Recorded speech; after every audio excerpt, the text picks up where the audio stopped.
Amen. At this time, we're going to have Sister ZURI to come. She'll be reading our day's lesson. Amen. Today's Youth Sunday.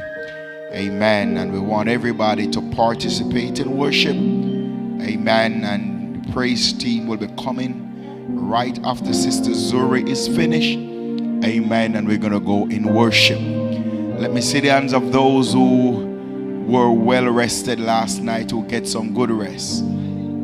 Amen. Just wave your hand if you get some good rest. Hallelujah. So everybody gets some good rest. That means we can give him praise today. Amen, somebody.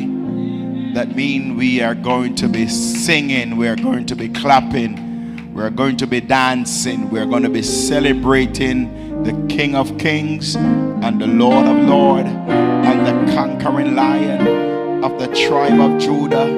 Amen. Touch your neighbor and say, neighbor, don't miss what God have in store for you today.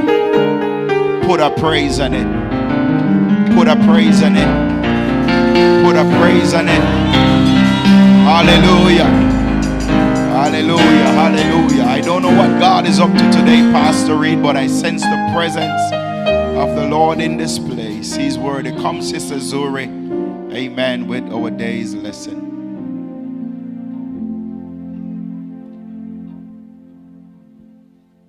Hallelujah. Good afternoon, church. Today I'll be reading Matthew 10, verse 5 through 8, and I'll be reading the NIV version. These 12 Jesus sent out with the following instructions. Do not go among the Gentiles or enter any town of the Samaritans. Go rather to the lost sheep of Israel. As you go, proclaim this message: the kingdom of heaven has come near.